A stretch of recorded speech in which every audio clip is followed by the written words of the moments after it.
When it comes to saving or budgeting, there is a famous quote that looks very simple, written by Robert Kiyosaki in his book called The Richest Man in Babylon. Pay yourself first. The thoughts were great, but Vinay was not sure how to make the savings to improve his financial investments. So Vinay approached the famous financial expert. Hi, Mohan. Can I come in? Hey, dude. What's this question? Doors are open always for you.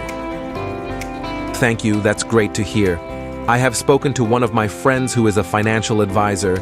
He told me some of the budgeting process. That's great, Vinay. What's your doubt now? I hope you are curious to ask something with me. Ha. How did you find that? Yes, I need some ideas to save the money, Mohan. That's very easy, when you properly plan it. What's the plan, please tell me? I wanted to start that immediately. There are 3 methods, let me explain you in detail now. There are so many methods of budgeting, we cannot tell that any method of budgeting is greater than others, but everything has its unique advantages and disadvantages and the level of budgeting.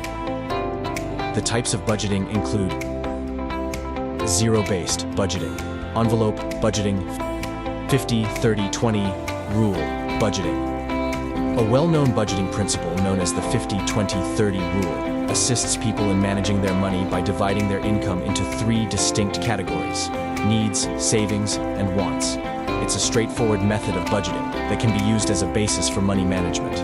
The breakdown of each category is as follows. 50% needs. Housing costs include rent or a mortgage. Food, the cost of groceries and necessary dining out. Transport, payments for a car. Insurance, coverage for your health. Utilities include gas, water, electricity, and the internet. Savings, emergency funds. Retirement, making deposits for retirement. Investments, purchasing stocks, debt repayment. 30% wants. You can use the remaining 30% of your income for discretionary spending, which includes buying goods you want but may not need to survive.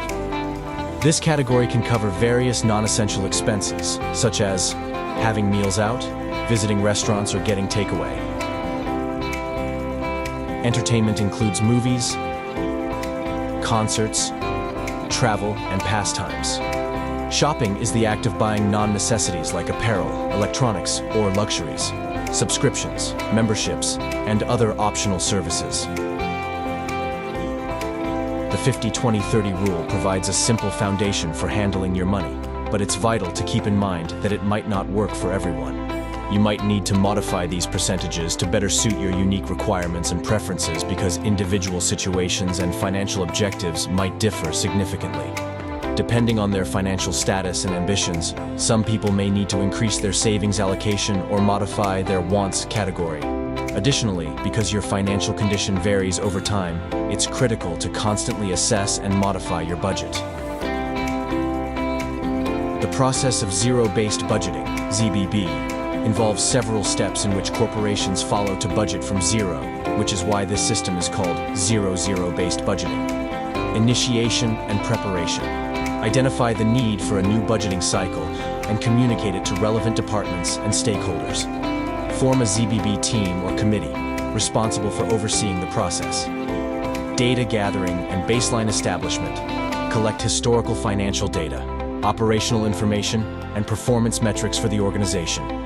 Create a detailed inventory of activities, programs, projects, or departments within the organization. Activity analysis. For each activity or department, analyze its functions, goals, and objectives. Identify key performance indicators, KPIs, and metrics to measure the success or efficiency of each activity. Cost identification.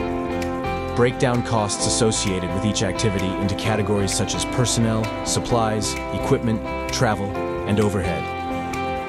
Determine the direct and indirect costs associated with each activity. Resource justification. Request budget managers and responsible individuals to justify the need for resources for each activity. Ask them to provide a detailed explanation of why specific expenses are necessary to achieve the activity's objectives. Activity prioritization. Rank activities based on their importance, relevance, and alignment with the organization's strategic objectives. Categorize activities as high, medium, or low priority. Budget creation. Develop a budget proposal for each activity, starting from zero. This means that no expenses are automatically carried over from the previous budget. For each line item in the budget proposal, document the justification, including the reasons for the expense, its relationship to the activity's objectives, and how it contributes to the organization's overall goals. Review and approval. The budget proposal is subjected to a thorough review by senior management, the budget committee, or other relevant decision makers. The reviewing body assesses the justifications, priorities, and alignment with strategic objectives before approving or making adjustments to the budget. Implementation and monitoring. Once approved, the budget is implemented, and actual expenses are closely monitored throughout the budgeting period. Any significant deviations from the budget are investigated, and adjustments may be made as needed. Periodic reporting and evaluation. Regularly report on budget performance, comparing actual expenditures to the approved budget. Assess the effectiveness and efficiency of each activity in achieving its goals and objectives. Iterative process. Zero-based budgeting is often an iterative process, meaning it is repeated each budgeting cycle. Lessons learned from the previous cycle are used to refine the process and improve the allocation of resources. Continuous improvement. Encourage a culture of continuous improvement by using feedback and data to make informed decisions and optimize resource allocation. Advantages of zero-based budgeting: cost efficiency, alignment with goals, resource allocation, transparency. Challenges that involve zero-based budgeting: resource-intensive, short-term focus, complexity, lack of historical content. Envelope budgeting is a personal finance strategy that helps individuals or households manage their money by allocating funds to specific categories of expenses using physical envelopes or digital tools. The goal is to ensure that you only spend what you have budgeted for each category, thereby helping you stay within your financial means and achieve your financial goals.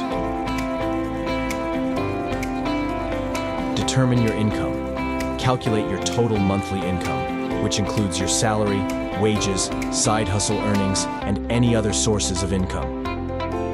List your expenses. Create a comprehensive list of all your monthly expenses. Categorize these expenses into fixed and variable categories. Fixed expenses. These are recurring monthly bills that usually stay the same, such as rent, mortgage, utilities, insurance, and loan payments. Variable expenses. These are costs that can fluctuate from month to month, like groceries, dining out, entertainment, and transportation. Assign envelopes to each expense category. For each expense category, create a physical envelope or set up a digital account or category to represent it. You can use envelopes, jars, or specific accounts in a budgeting app for this purpose. Allocate funds. Based on your income and expenses, decide how much money you want to allocate to each envelope or category. This is your budgeted amount for that expense category. Be realistic and consider your financial goals. Cash for variable expenses. Optional. If you prefer using physical envelopes, withdraw cash for the variable expense categories, e.g., groceries, entertainment, and place the allotted cash into their respective envelopes. This helps you visually track your spending.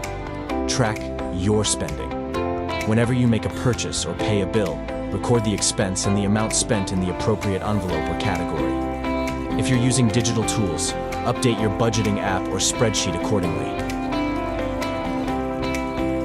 Stay within your budget. Ensure that you do not spend more than the allocated amount in each envelope or category. If you find that you're close to exhausting an envelope, consider adjusting your spending in other categories to compensate. Regularly review your budget.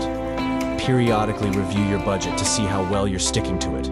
Adjust your allocations if necessary, based on changing circumstances or financial goals. Roll over or reallocate surpluses. If you have money left in an envelope category at the end of the month, you can choose to roll it over to the next month, save it for future expenses, or allocate it to another financial goal. Adapt and improve. Over time, you may identify areas where you consistently overspend or underspend. Use this information to refine your budget and make it more realistic and effective. Envelope budgeting can be a highly effective method for controlling spending and achieving financial goals. But it requires discipline and regular tracking. Additionally, you can use both physical envelopes and digital tools or apps to suit your preferences and lifestyle. The key is to find a system that works best for you and helps you take control of your finances. All three methods are quite different, but everything varies with the amount of savings that we wanted to make, and you can choose which is convenient for your saving methods, says Mohan. Vinay is a 25 years boy who has struggled without budgeting after accessing his financial advisors and friends. He came to know how to budget, save, and invest. We hope this series helps you to budget your money.